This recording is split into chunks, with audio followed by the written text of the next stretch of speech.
시편 25편은 총 22절로 구성되어 있습니다. 우리말 성경만 보면 알 수는 없는데 시편 25편은 히브리어 알파벳 순서로 그 첫 단어를 시작하면서 작성된 그런 문장입니다. 예를 들면 영어에도 A, B, C, D가 있듯이 히브리도 알파벳이 있겠죠. 알렛, 벳, 기물, 달렛 이런 것들이 있는데 그 첫 단어, 첫 글자를 집어넣어서 그 시작으로 시가 쓰여져 있습니다. 자, 이런 형식의 글들을 전문용어로 답관체라고도 하고 영어로는 아크로스틱이라고 하는데 히브리어 알파벳이 총 22개거든요. 그러니까 22개를 하나씩, 그래서 22절로 되어 있다는 겁니다. 각 한 절 한 절마다 그 첫 글자의 제일 앞쪽에 있는 알파벳, 그 순서를 따라서 마치 삼행시나 사행시를 짓는 것처럼 써내려갔습니다. 이런 기법은 히브리 문학의 표현 방법 중에 하나인데 시편 전체 안에서도 한 9개 정도가 바로 이런 아크로스틱 기법으로 이렇게 쓰여져 있다는 것을 알게 됩니다. 오늘 일단 1절과 2절을 먼저 한번 보겠습니다. 여호와여, 나의 영혼이 주를 우러러 보나이다. 나의 하나님이여, 내가 주께 의지하여 싸우니 나를 부끄럽지 않게 하시고 나의 원수들이 나를 이겨 개가를 부르지 못하게 하소서. 자, 오늘의 시편은 다윗이 기록한 노래입니다. 시작하기 전에 괄호에 다윗의 시라고 되어 있죠. 인생을 이렇게 회고해 보면서 특별히 대적들을 만났던 일들을 그걸 기억하고 그 대적들을 만난 상황을 배경으로 해서 기록된, 고백된 그런 말씀이라고 볼 수 있습니다.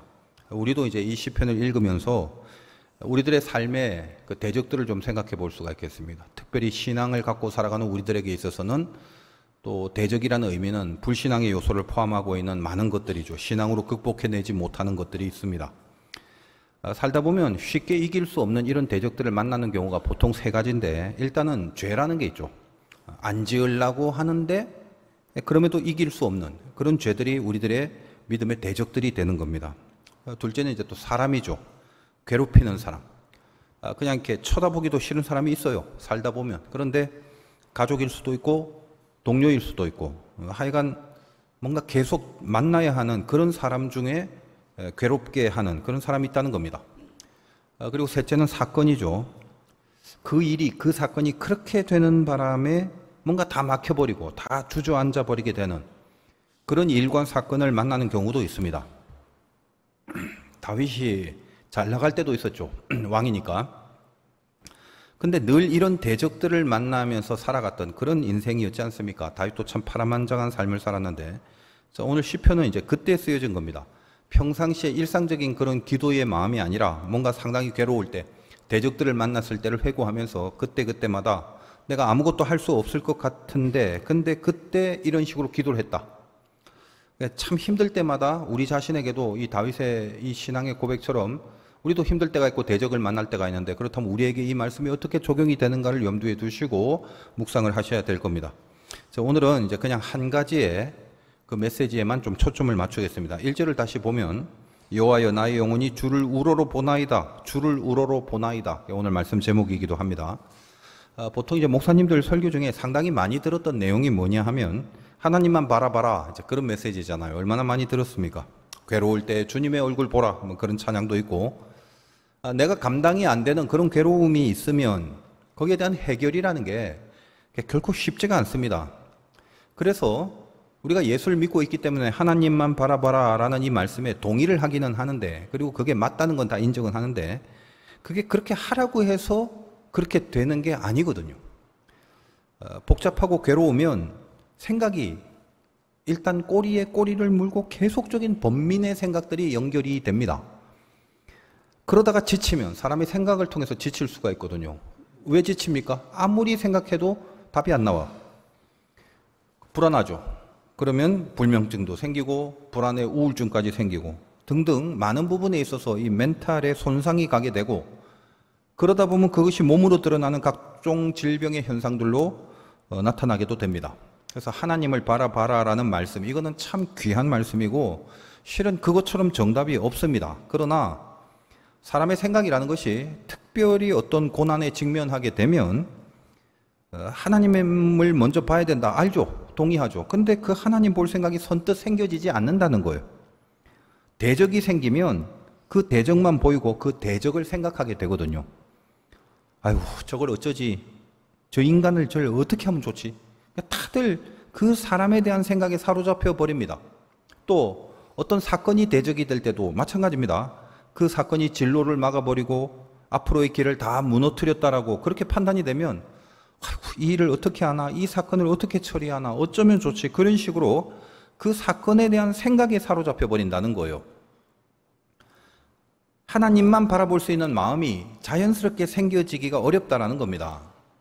그런데 결국은 뭐 별다른 뾰족한 수가 없다는 거예요. 하나님은 당신을 바라보게 하는 방법으로 그 모든 대적들을 극복하게 하시는 것 말고는, 그것 이외의 다른 방법은 제가 성경에서 찾아볼 수가 없었습니다. 전부 다 하나님을 바라보게 하시는 방법으로 우리 인생 속에 만난 모든 대적들을 이기게 하셨거든요. 그러므로 하나님이 신자들에게 고난을 주시는 궁극의 이유가 뭐냐 하면 결국은 하나님만 바라보게 하시려고 그러는 거거든요. 이 뻔한 얘기를 여러분은 수백 번, 수천 번 들었지만 그게 내 삶 속에 적용이 돼서 과연 이 고난과 대적들이 하나님을 바라보게 하는 거구나라는 것에 대해서 깊은 적용과 동의와 그 세계로 들어가는 일이 그렇게 흔치가 않다라는 사실이 참 힘겹다라는 것입니다. 다시 말씀드립니다만 신자들에게 고난을 주시는 궁극의 의미는 이거 하나입니다. 결국 하나님만 바라보게 하시려고 하는 것. 그래서 인간이 고난을 당하면 싫어도 억지로라도 결국은 하나님을 보는 사람만이 그걸 이길 수 있게 된다라는 거예요. 저도 목사지만 평소에 뭐 하나님을 늘상 바라보고는 살지 않습니다. 어떻게 그래요, 인간이? 근데 제가 하나님을 가장 집중적으로 바라봤을 때는 쭉 저도 인생을 회고해 보니까 늘 한결같았습니다. 언제 집중적으로 하나님만 바라보게 됐나? 죽기 직전이었을 때입니다. 그러니까 저도 사실 하나님을 믿기까지 많은 우여곡절과 파란만장함이 있었습니다. 그런데 결국은 그겁니다. 죽는 것밖에 없을 때, 아무것도 할 수 있는 게 없을 때, 방법이라고는 실오라기조차 그거 하나도 안 보일 때 결국 거기까지 가야만 하나님을 바라보고 주를 우러러 보게 되더라는 겁니다. 조금 더 구체적으로 말하자면 그 전까지는, 죽기 직전까지는, 아직 죽을 그 경지까지는 아닌, 그러니까 조금이라도 좀 살만한 구석이 있을 때는 하나님을 물론 그때도 우러러 봅니다만은 하나님만 우러러 보는 게 아니다라는 거예요. 그러니까 신자에게 있어서 자꾸 고난 하는데 진짜 고난이 뭐냐? 딱 이거 하나로 증명이 가능합니다. 뭐냐? 뭐가 진짜 고난이냐? 하나님만 바라보는 거. 오로지 그것만 할 수 있는 상황. 그게 진짜 고난입니다. 이것저것 조금씩 다 두루두루 한번 쳐다볼 수 있는 여력이 있는 거, 그때는 고난이 아니에요. 하나님만 바라보는 거, 오직 그거밖에 할 수 있는 게 없는 거, 그 상황, 그게 진짜 고난이죠.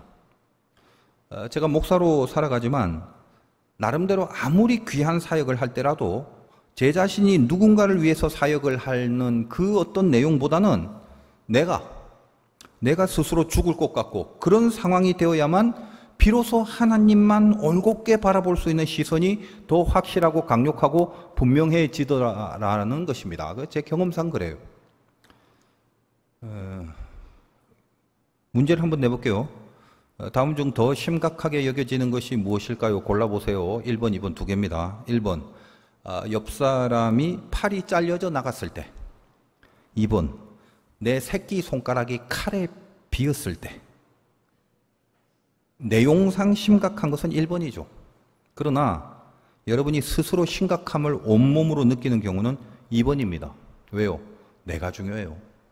그러니까 내가 더 심각한 것이더라 라는 말입니다.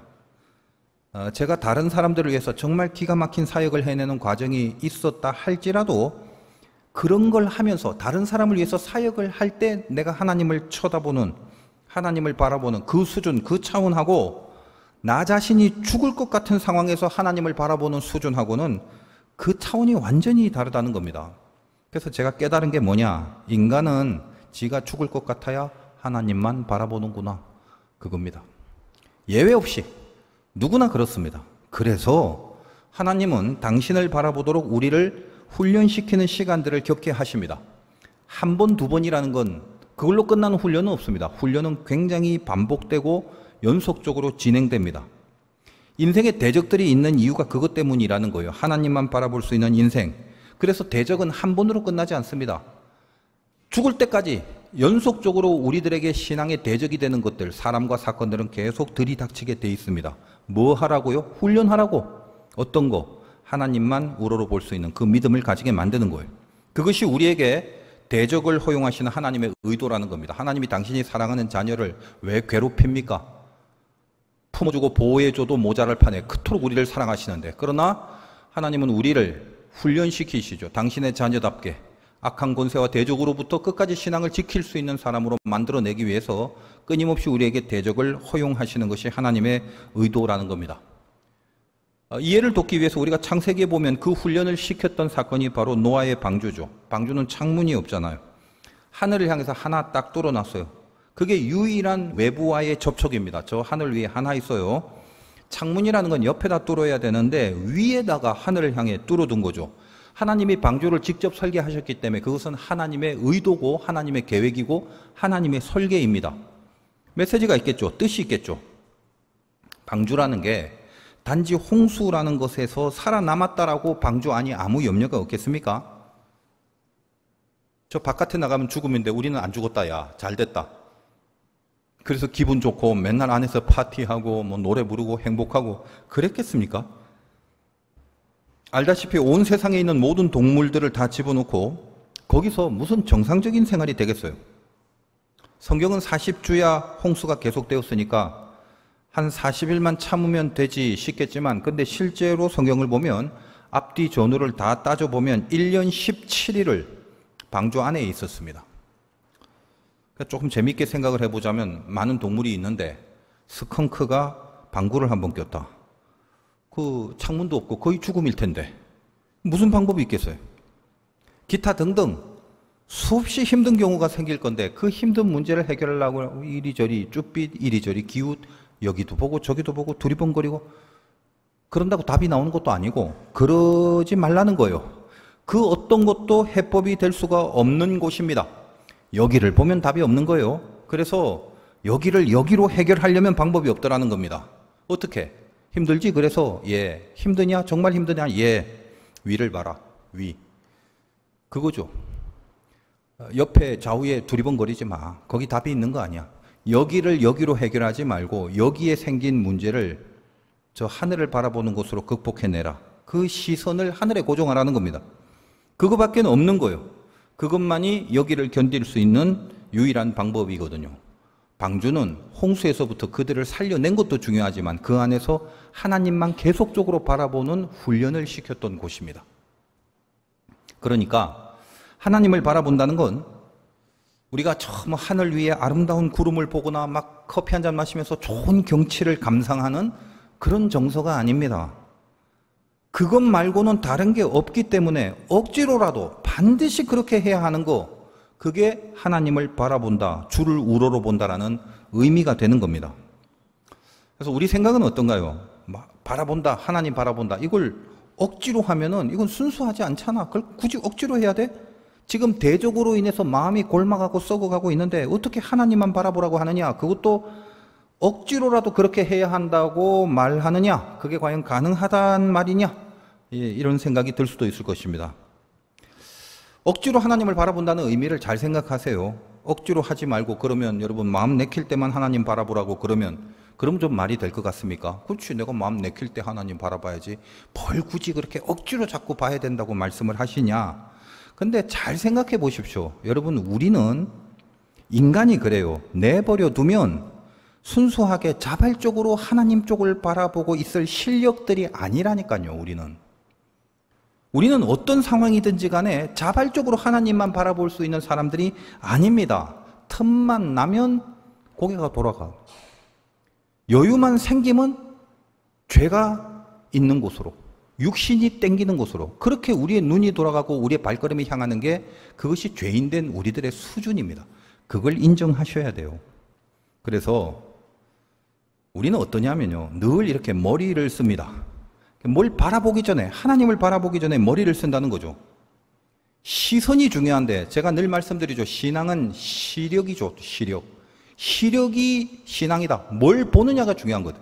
그러니까 시선이 있어야 되는데 이 시선이 있기 전에 머리부터 굴립니다. 제가 늘 자주 말씀드리는 참 귀한 인간에 대한 진단이 있지 않습니까? 우리들의 머리가 무지하게 나쁘다는 것을 제발 좀 인식을 하고 사시라는 거죠. 다들 자기가 제일 똑똑한 줄 아는데 제발 좀 그런 생각을 버리셔야 돼요. 그러니까 따지고 궁리하고 뭐 이것저것 다 해봅니다. 물론 애를 써야죠. 그럴 수밖에 없다는 거는 이해합니다. 그런데 우리는 예수를 믿는 사람들이지 않습니까? 그러니까 하나님을 믿는다라고 하면서 하나님을 바라보는 그 일은, 그 가장 중요한 일은 항상 보면 순번상 아주 뒤에 놓여져 있다는 것을 여러분 스스로 확인을 하실 수 있으실 겁니다. 그러니까 하나님을 바라보지 않고 해결함을 구하려고 합니다. 신앙은 시선이라고 그랬죠. 그런데 이 시선을 사용하지 않고 머리만 사용한다는 거예요. 하나님을 바라볼 생각을 안 하고 대적만 바라보면서 그 대적에 대한 생각만 하더라는 겁니다. 그래서 오늘 여러분 명심해야 될 어록입니다. 생각한 것을 보려고 하지 말고 보고 나서 생각을 하시라는 말입니다. 하나님을 보고 나서 생각을 하셔야 하나님의 그 높고 깊은 생각이 들어오게 되는 겁니다. 근데 그걸 안 하고 자기가 생각한 것만 보려고 하니까 우리의 시선이 죄 쪽으로만 향하게 되는 거 아니겠습니까? 노아의 방주에서 오로지 한 곳 하늘만을 쳐다보면서 견디는 훈련을 해왔던 모습을 여러분이 생각해 보시기 바라요. 그렇게 하늘을 한번 쳐다보면 그럼 그 다음에 바로 일이 다 해결이 되어버리나요? 하늘 한번 딱 바라보면 그 다음부터는 뭐 스컹크가 더 이상 방구를 안 낍니까? 또 냄새가 날 겁니다. 그러면 또 다른 방법이 없으니까 또다시 하늘만 또 쳐다보고 바라보게 됩니다. 그러니까 하늘을 바라보지만 마음이 썩 그렇게 편안하진 않아요. 왜? 아직 해결된 게 아니기 때문에. 그런데 하늘을 보는 것 말고는 할 수 있는 게 없습니다. 그래서 또 하늘을 억지로라도 우러러 보게 되는 겁니다. 그러다가 결국은 무슨 결론이 나느냐?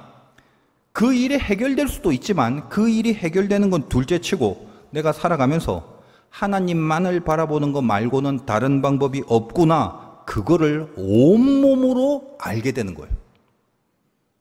누구한테 들어서 아는 게 아닙니다. 우리가 대부분 알고 있는 수준은 누구한테 들어서 아는 정도예요.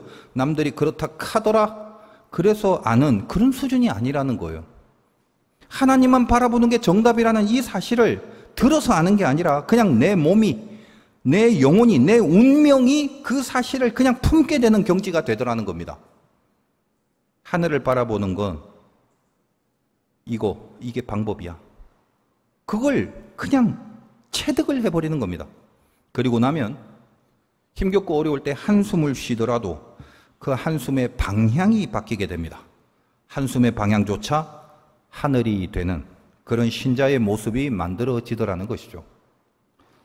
오늘 1절에 그래서 나의 영혼이 주를 우러러 보나이다 할 때 그 우러러 본다라는 히브리어가 나사인데 원래의 뜻은 들어서 운반한다는 겁니다.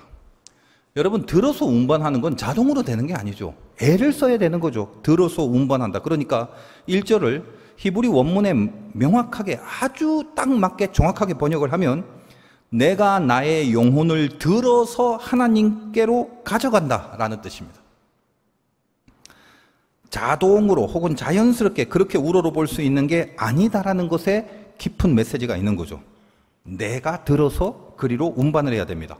자, 이 부분에 대해서 이제 조금 깊은 이해를 해드리자면 성경에는 시험이라는 단어가 많이 나와요. 시험에 대한 개념을 설명해 드린 적이 사실 많습니다. 뭐 항상 설명을 많이 해드려도 우리는 늘 잘 또 잊어버리기 때문에 생소한 경우가 많죠. 예를 들면 신약에서 시험이라는 우리말 단어가 나왔을 때 그 시험의 원 헬라어는 신약이기 때문에 헬라어죠.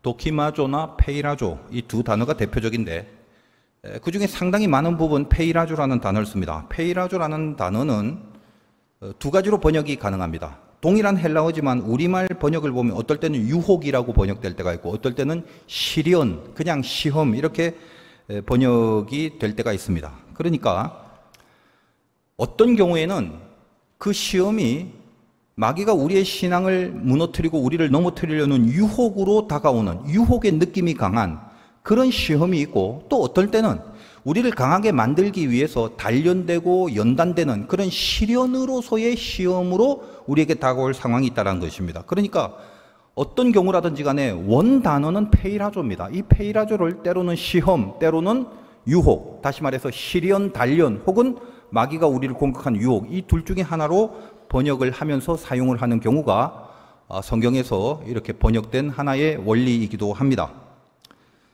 사실 여러 번 말씀을 드렸지만 또 생소하신 분이 태반이실 거기 때문에 지금 다시 한번 이해를 하시면 되죠. 왜 같은 단어가 어떤 때는 유혹으로 번역을 해야 되고 어떤 때는 시련으로 번역을 해야 되는가에 대해서 사실 제 나름대로 여러분에게 설명을 드린 바 많지만 저 나름대로 깊은 메시지를 저는 이제 붙들고 있습니다. 뭐냐?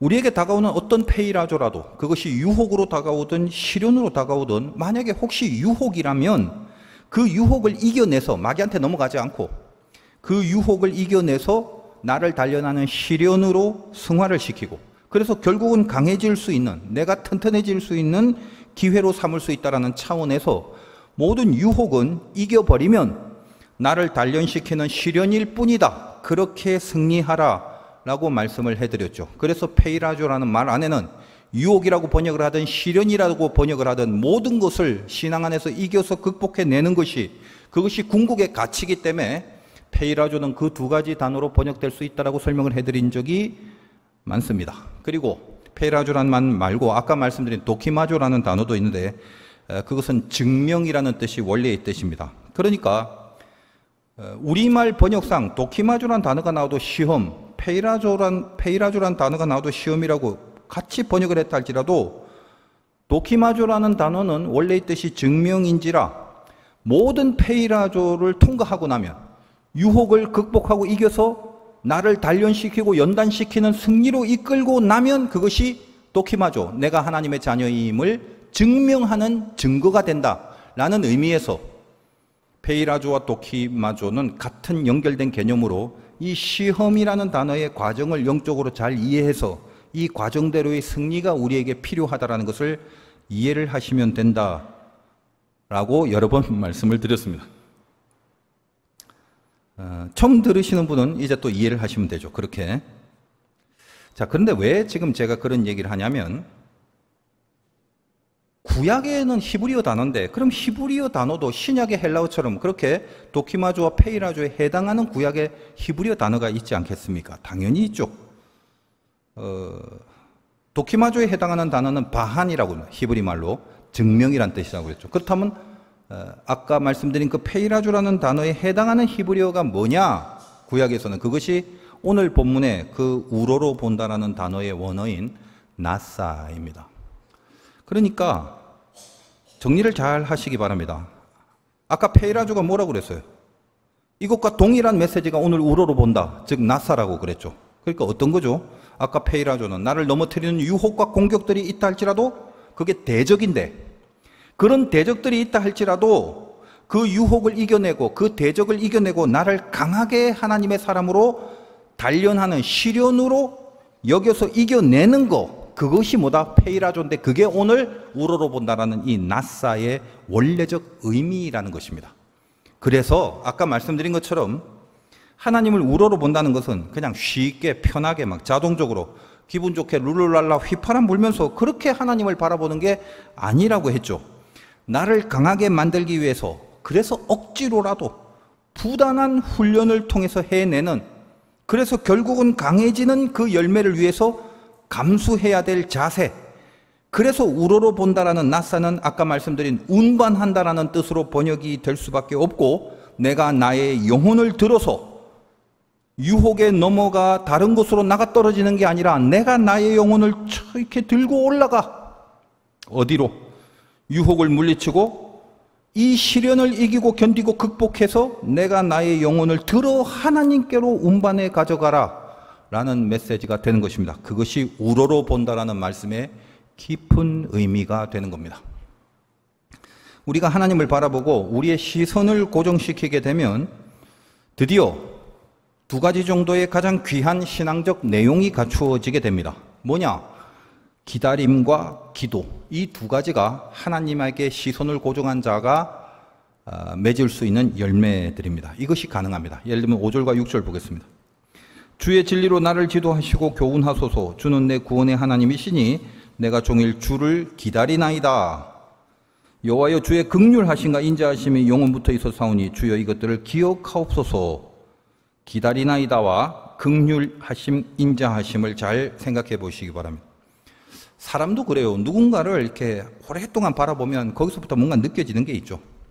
사람뿐만 아니라 어떤 경치, 물건, 동물조차도 이렇게 오랫동안 바라보면 거기서부터 이렇게 느껴지는 게 있거든요. 바라보면 바라보는 곳으로부터 이렇게 다가오는 게 있다는 말이에요. 그런 것처럼 영적인 시선을 만약에 우리가 하나님께 고정을 하면 하나님을 우러러 보게 되는 이 일을 하게 되면 우리가 바라보고 있는 이 하나님의 인자와 긍휼이 나에게 전해집니다. 그래서 그 하나님에 대한 인식이, 그 인자와 긍휼이라는 느낌이 우리에게 확신으로 다가오면 적어도 이 일에 대해서, 이 대적의 문제 앞에서도 하나님의 긍휼과 인자가 적용될 것을 믿는 믿음이 생겨지게 되는 거죠. 그 믿음이 있으면 기다림이 가능해집니다. 왜 못 기다리는 줄 아세요? 못 믿으니까 못 기다리는 거지. 그거 하나밖에 없어요. 믿음이 있는데 왜 못 기다려? 믿음이 없으니까 못 기다리는 거지.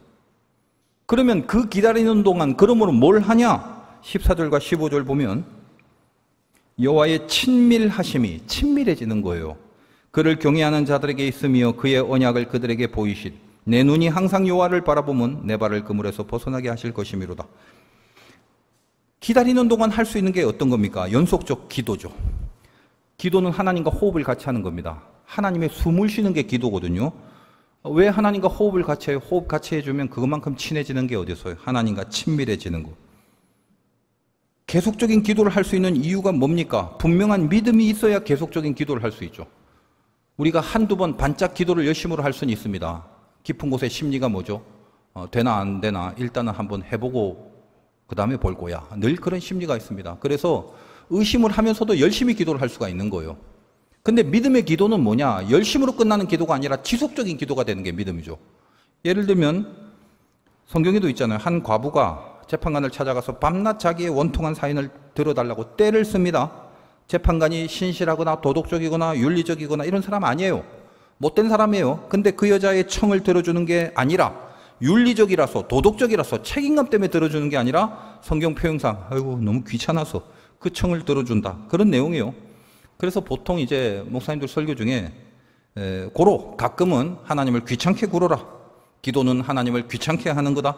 밤낮 기도해라. 뭐 그런 식의 설교도 우리가 자주 듣습니다. 뭐 그 부분도 일정 부분 뭐 이해는 되고 맞는 부분이기도 합니다. 틀렸다는 건 아닌데 그 전에 원래적 진의가 무엇인지는 알아야 됩니다. 이 본문이 누가복음 18장 1절에서 8절까지 내용인데 이 여인이 계속적으로 그 재판관을 찾아가는 이유는 하나밖에 없습니다. 그 재판관이 인자하고 도덕적이고 윤리적이고 믿을만해서 아니요. 못된 거 알아요. 이 여자도. 근데 왜 계속 그 재판관을 지속적으로 찾아가느냐? 그 이유는 하나밖에 없는 거예요. 자기의 원한을 풀어줄 수 있는 유일한 존재가 이 재판관뿐이라는 걸 알기 때문입니다. 오직 그것 때문이에요. 여기서 계속할 수 있고 지속할 수 있는 동기가 부여되는 거거든요. 여러분이 하나님 앞에 지속적으로 기도를 할 수 있는 것은 이 문제의 해결이 하나님께 달렸다라는 분명한 믿음이 있을 때 지속성이 가능한 거예요. 그게 이제 조금 더 유연하게 그리고 좀 재미있고 쉽게 표현하여 하나님을 귀찮게 해드릴 정도로 그렇게 밤낮 기도해라라는 쪽으로 그 메시지가 갔습니다만 그 전에 왜 그런가라는 원래 진의를 이걸 꼭 붙잡고 있으셔야 되는 것입니다. 고로 기다림이나 기도나 전부 다 뭐냐 하면 대상을 향한 믿음입니다. 바라보고 있으면 하나님을 우러러 보고 있으면 나에게 다가오는 모든 대적들 그 대적이 생각나는 게 아니라 하나님의 생각이 계속 납니다. 그 인자와 긍휼의 빛이 가득하게 다가오고 얼마든지 이 하나님은 내가 기다릴 수 있는 분임이 분명하다라는 확신이 생깁니다. 그래서 그 기다림 안에서 연속적인 기도가 계속됩니다. 왜? 하나님만이 답이라는 것을 믿기 때문이죠. 기다림과 기도는 결국은 어떤 일이 응답이 되거나 내 바람대로 해결이 되거나 하나님이 그렇게 해주실 수도 있겠지만 그런 건 둘째 문제가 됩니다. 하나님을 계속 응시하고 우러러보는 그 과정에서 기다림과 기도가 구비가 돼 있을 때 그 기다림과 기도가 주는 가장 중요한 열매는 뭐냐? 문제의 해결이기 이전에 하나님과 친해져 버리는 거예요. 가까워지는 거예요, 하나님과. 내 대적, 내 고난을 소멸시키고 물리치고 해결하는 것보다도 더 좋은 거, 이거보다 더 귀한 거, 더 가치가 있는 게 있다라는 것을 온 영혼으로 느끼게 되는 그 열매를 얻게 됩니다. 세상 사람들은 문제가 있을 때 그 문제를 해결하기만 하면 그것이 정답인 줄 알고 그것이 해결이라고 하죠. 하나님 안에 있는 사람들은 그 문제라는 건 아무것도 아닙니다. 하나님 편에서 봤을 때 무슨 하나님이 문제가 될 게 있겠습니까? 이 문제를 통해서 하나님은 우리와 가까워지고 우리와 친해지는 것이 궁극의 목적이죠. 고로 예수 믿는 사람들은 대적이 있을 때 대적을 없애는 게 목적이 아니라 대적을 생각하는 고민보다 훨씬 더 크고 중요한 그 어떤 것을 다시 붙잡게 되는 신앙적 열매를 얻을 수 있습니다. 세상 사람들은 문제만 해결하면 그 이상 좋은 게 없어요. 우리는 문제를 해결하는 것보다 더 좋은 게 있다는 것을 붙잡게 되는 열매를 얻는 거예요. 이것이 신자가 갖고 있는 믿음의 열매고 하나님이 고난을 통해서 우리에게 주는 마지막 궁극의 열매가 그겁니다. 너 세상에서 그거 해결하고 싶고 그거 네 뜻대로 되고 싶고 그 소원대로 되고 싶지 그거면 다 될 것 같고 그게 제일 좋은 것 같지? 아니야. 그 이상의 것이 있어. 그걸 내가 너한테 준다. 이것이 대적을 통해서 우리를 만들어 가시는 하나님의 궁극의 열매더라라는 것입니다. 사실은 여러분이 싫든 좋든 그 섭리와 다스림과 인도하심 속에 오늘 이 자리까지 오신 거예요. 아직은 우리가 더 만들어둬야 되지만 여러분 안에 깊이 공감하고 있는 내용은 이 세상에서 가장 중요한 것이 결국은 하나님이다라는 것이. 이것이 여러분 안에 하나님께서 은혜로 주신 열매이기 때문에 그 열매 붙잡고 지금 이 자리에 앉아 있는 것입니다. 여러분 세상 사람들도 고난이라는 거 의미가 있죠. 젊어서 고생은 사소서 한다. 이거는 성경에는 없는 말입니다. 그러니까 세상도 이런 말을 하는 이유가 뭐예요? 고난이 주는 단련의 의미와 가치라는 걸 알고 있다는 겁니다. 그러면 예수 믿는 사람들과 저 세상 사람들이 이 고난의 가치와 의미라는 게 같냐? 아니죠. 세상 사람들도 고난을 받고 시련을 겪으면 강해집니다. 예수 믿는 우리들은 어때요? 우리도 물론 시련과 고난 속에서 강해지고 굳세집니다. 그건 동일해요. 그러나 우리가 그 강함의 본질이 뭐냐는 거에 대해서 근본적인 차이가 있게 됩니다. 세상 사람들은 그저 고난을 많이 경험했기 때문에 경험이 되었기 때문에 단단해지고 튼튼해지는 것 그 수준이지만 우리는 달라요. 예수 믿는 사람들은 어떤 종류의 고난이라도 그 고난을 통과하고 나면 내가 단단해지는 것보다 더 중요한 거 아까 말씀드린 것처럼 예수가 선명히 머물러 거하시게 됩니다. 그게 예수 믿는 사람들의 고난을 통과한 자의 아주 독보적이고 아름다운 특권이에요. 그 예수가 우리의 강함이 되는 거거든요. 내가 아무리 강해봤자 얼만큼 강하겠어요. 그러나 우리는 어때요? 예수님의 강함이 우리 안에 들어와 버리는 겁니다. 그러므로 명심하시기 바라요. 신자의 고난은 예수를 줍니다. 대적들이 많아도 그 많은 대적들보다 그리고 그 대적을 해결하는 것보다 하나님이 더 중요하구나라는 것을 알게 하십니다. 그러니까 우리가 혹시 견디기 힘든 대적들이 있어서 참 괴로워질 때 오늘 시편 말씀과 오늘의 메시지를 선명하게 생각하시기 바라요. 너무 복잡하게 생각하지 마세요. 내가 정말 하나님을 믿는 사람이라면 모든 시선을 하나님께 고정하는 그 억지스러운 훈련과 연습을 대적을 만날 때마다 해내야 하는 겁니다. 고로 내 한숨의 방향조차도 하나님을 향하게 하는 그 시간들을 겪어내셔야 한다는 거예요. 그리고 나서 그 대적의 문제를 하나님이 어떻게 해결해 줄지는 모르겠지만 틀림없는 것은 어느덧 내 안에 예수가 덩그러니 남아있음을 알게 되고 그 예수가 힘이 되어 주시는 인생을 살게 될 것은 분명합니다. 승리하시기를 주님의 이름으로 축원드립니다.